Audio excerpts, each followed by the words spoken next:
सभी को नमस्कार। एजुकेशन मंच में आप सभी का हार्दिक स्वागत है।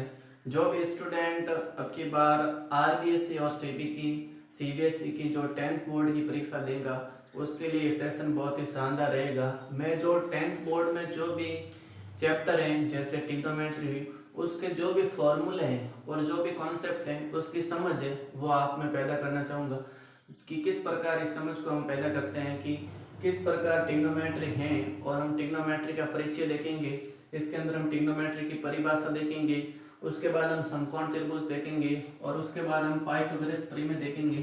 हर एक ट्रिग्नोमेट्री का जो फॉर्मूला है उसका पूरा डीएनए टेस्ट करेंगे हम। कोई भी किसी भी प्रकार की जो दिक्कत है इसके अंदर नहीं आएगी। अगर आपको ट्रिग्नोमेट्री अभी तक समझ में नहीं आया तो मेरा दावा है कि इस सेशन को देखने के बाद आपको कहीं ना कहीं ट्रिग्नोमेट्री बहुत सरल सा सब्जेक्ट लगेगी और आपको जो भी बोर्ड की तैयारी कर रहे हैं वो शानदार करते रहिए। आज हम देखते हैं ट्रिग्नोमेट्री कि वास्तव में ट्रिग्नोमेट्री का परिचय है क्या। जो ट्रिग्नोमेट्री का परिचय है वो ट्रिग्नोमेट्री वर्ड में ही छिपा है। तो हम देखते हैं वर्ड को। पहला है वर्ड है ट्री। क्या है? ट्री। ट्री का मतलब होता है तीन। क्या होता है? तीन। दूसरा वर्ड है गॉन। क्या है? गॉन। इसका मतलब है भुजा। क्या है? भुजा। तीसरा वर्ड है मेट्री। क्या है? मेट्री यानी मापन। तो त्रिकोणमिति की परिभाषा ये हो गई कि तीन भुजाओं का मापन। क्या? तीन भुजाओं का मापन। इसके अंदर हम क्या करेंगे? तीन भुजाओं का मापन।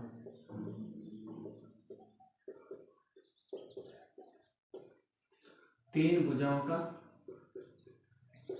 मापन। आपको बेसिक सी बात ध्यान होना चाहिए कि कोई भी त्रिभुज होते हैं ना उसके अंदर तीन तो भुजाएं होती हैं और तीन कोण होता है। तो इस ट्रिग्नोमेट्री में हम जो तीन भुजाएं उसका क्या करेंगे? मापन करेंगे। क्या करेंगे? मापन करेंगे। ये है ट्रिग्नोमेट्री का परिचय। अब आता है ट्रिग्नोमेट्री की परिभाषा क्या होती है। जैसा कि मैं आपको एक बार बताता हूं कि ये एक त्रिभुज है। क्या? ये एक त्रिभुज है, त्रिभुज ए बी सी। तो इस त्रिभुज में तीन भुजाएं हैं। कौन सी भुजा? पहली भुजा ए से बी तक, ये है ए बी। दूसरी भुजा है बी से सी तक और तीसरी भुजा है सी से ए तक। तो कहने का मतलब है इस त्रिभुज के अंदर कितनी भुजाएं हैं? तीन भुजाएं हैं। कितनी भुजाएं? तीन भुजाएं।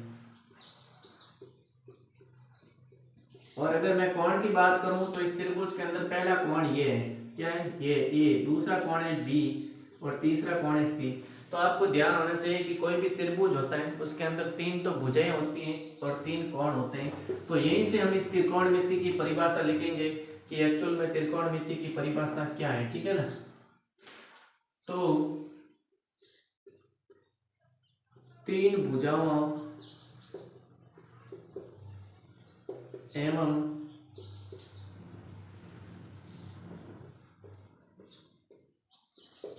तीन कोणों के मध्य संबंध या अनुपात को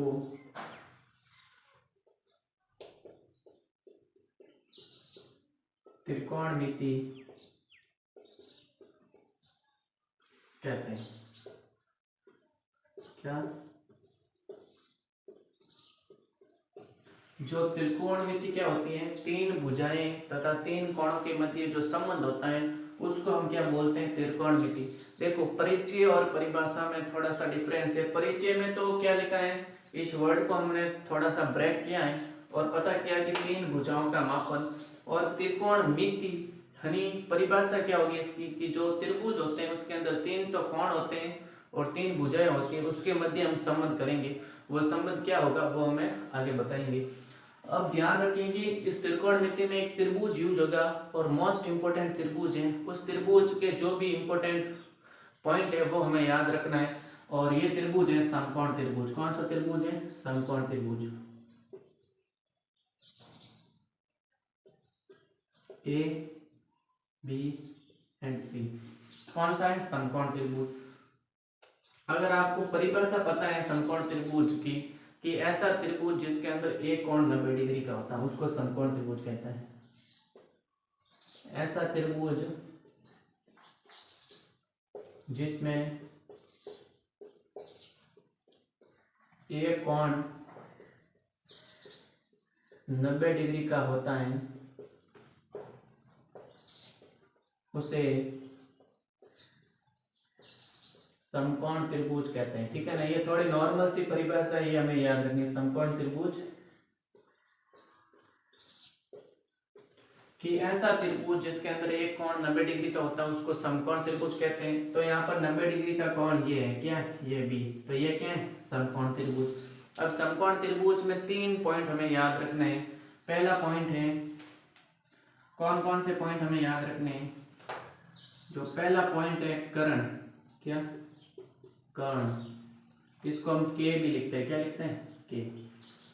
और फिर वर्ड है आधार, क्या है आधार, इसको हम ए भी बोलते हैं, क्या बोलते हैं। और तीसरा वर्ड है लंब, क्या है लंब, इसको मैं एल भी बोलता हूँ, क्या बोलता हूँ एल भी। यानी समकोण त्रिभुज के अंदर हम 3 पॉइंट याद करेंगे, कर्ण, लंब और आधार। तो हमें पता होना चाहिए कि ये एक समकोण त्रिभुज है, इसमें से कर्ण कौन सी भुजा है, क्या ए से बी तक है, बी से सी तक है या सी से ए तक है, मतलब कर्ण कौन सी भुजा है। तो कर्ण को हम कैसे देखेंगे, तो कर्ण ये होगा 90 डिग्री के सामने वाली भुजा, क्या हो जाएगी 90 डिग्री के सामने वाली भुजा को कर्ण बोलते हैं, सामने वाली भुजा।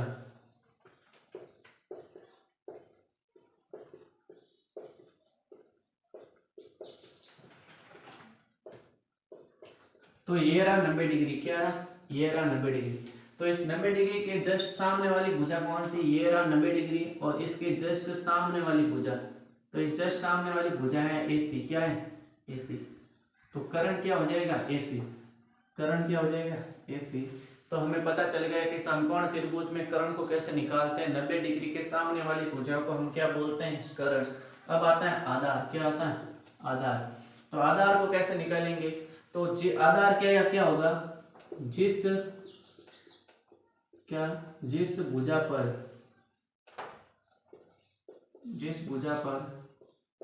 थीटा कोण टिका रहता है या स्थित होता है।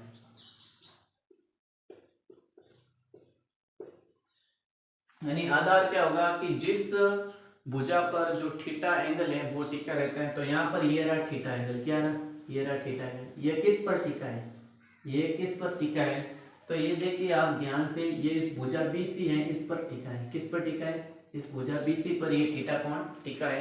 तो यहाँ पर जो आधार है वो हो जाएगा BC, आधार क्या हो जाएगा BC।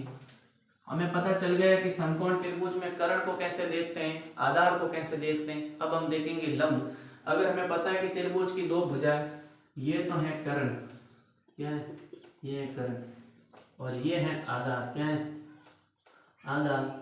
तो कर्ण पता चल गया, आधार पता चल गया, तो ऑटोमेटिकली जो पीछे ये बची भुजा है ये हो जाएगी लंब, क्या हो जाएगी लंब, क्या हो जाएगी लंब। तो लंब क्या हो जाएगा AB, लंब क्या हो जाएगा AB, भुजा AB है जो यहाँ से यहाँ तक है, ये क्या हो जाएगी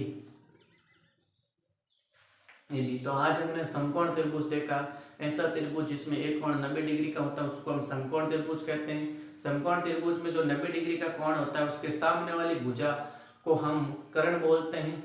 और समकोण त्रिभुज में जो थीटा कोण होता है जिस भुजा पर टिका रहता है या स्थित रहता है उसको हम आधार बोलते हैं, और जो पीछे भुजा बचती है उसको हम लंब बोलते हैं।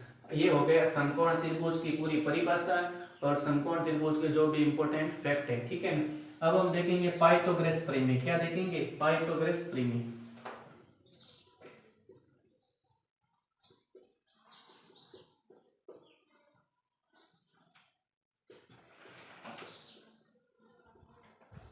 पाइथागोरस प्रमेय ये है कि अगर कोई भी समकोण त्रिभुज है तो उसमें क्या होता है कि जो लंब होता है, क्या होता है लंब होता है, उसका तो आप करोगे स्क्वायर, और जो आधार होता है उसका करोगे स्क्वायर, फिर इन दोनों को जोड़ोगे, क्या करोगे जोड़ोगे, तो ये होता है कर्ण के स्क्वायर के बराबर, किसके कर्ण के।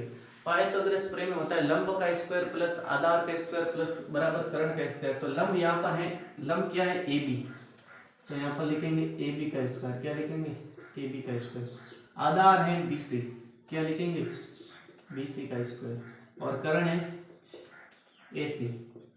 तो कहने का मतलब है कि पाइथागोरस प्रमेय याद रखना है कि कर्ण का स्क्वायर प्लस आधार का नहीं, लंब का स्क्वायर प्लस आधार का स्क्वायर बराबर किसके बराबर होता है? कर्ण के स्क्वायर के बराबर।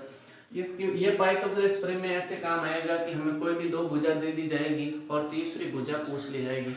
एक फॉर एग्जांपल हम समझते हैं कि वास्तव में कर्ण लंब का स्क्वायर और आधार का स्क्वायर कर्ण के स्क्वायर के बराबर होता है नहीं होता है।